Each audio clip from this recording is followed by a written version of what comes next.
पुण्यात मुख्यमंत्र्यांच्या उपस्थितीत आज तिरंगा रॅली पार पडते। या संदर्भात चर्चा करण्यासाठी भाजपचे पदाधिकारी गिरीश खत्री माझ्यासोबत आहेत। पाऊस आहे, काल मुंबईत पार पडली, आज पुण्यात पार पडते, उपमुख्यमंत्री असणार आहेत, कसा प्रतिसाद असणार आहे?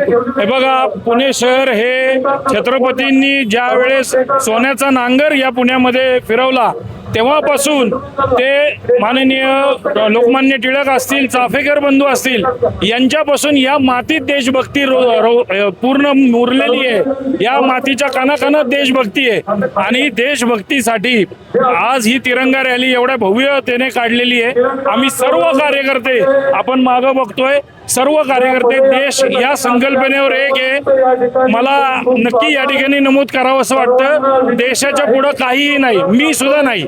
मग आज आम्ही देशभक्तीसाठी या रॅलीमध्ये आलेलो आहे।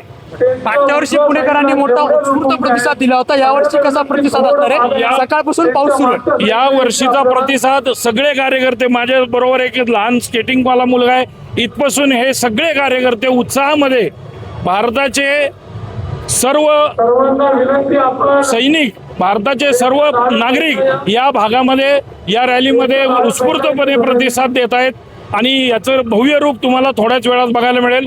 सगळ्या भागातून नागरिक कार्यकर्ते एकत्र येत आहेत। पुणेकरांचा प्रतिसाद चांगला आहेच, मात्र पूर्वश्रमीचे भाजपचे आणि आत्ताचे राष्ट्रवादी अजित पवार गटाचे जे नगरसेवक आहेत अमोल बालवडकर, त्यांनी मात्र या रॅलीला विरोध दर्शवला।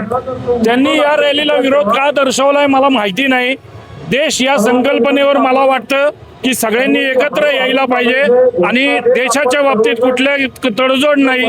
या ठिकाणी काही अडचणी असल्या तरी प्रशासन त्या नीट करेल, ट्रॅफिकची समस्या प्रशासन सोडवेल, पण देशाच्या पुढे काही नाही असं मला वाटतं, म्हणून मी या रॅलीत आलेलो आहे। मात्र त्यांच्याकडून सांगण्यात आलं की या रॅलीमुळे पुणेकरांना नाक त्रास सहन करावा लागू शकतो, ट्रॅफिकची समस्या असेल, ध्वनी प्रदूषण असेल, भाजपने त्यांच्या अशा रॅलीचं आयोजन एखाद्या खुल्या मैदानात करावं। बघा, एखादी चांगली गोष्ट घडत असताना त्याच्या बाजूला काहीतरी वेगळं ठेवायचं आणि लोकांना कन्व्हिन्स करता येत नाही तर कन्फ्यूज करायचं, हा एक प्रकार चालू आहे असं मला वाटतं। याच्याकडे पुणेकर अजिबात लक्ष देणार नाही, ही रॅली त्याचं उत्तर असेल असं मला वाटतं। धन्यवाद। बोला।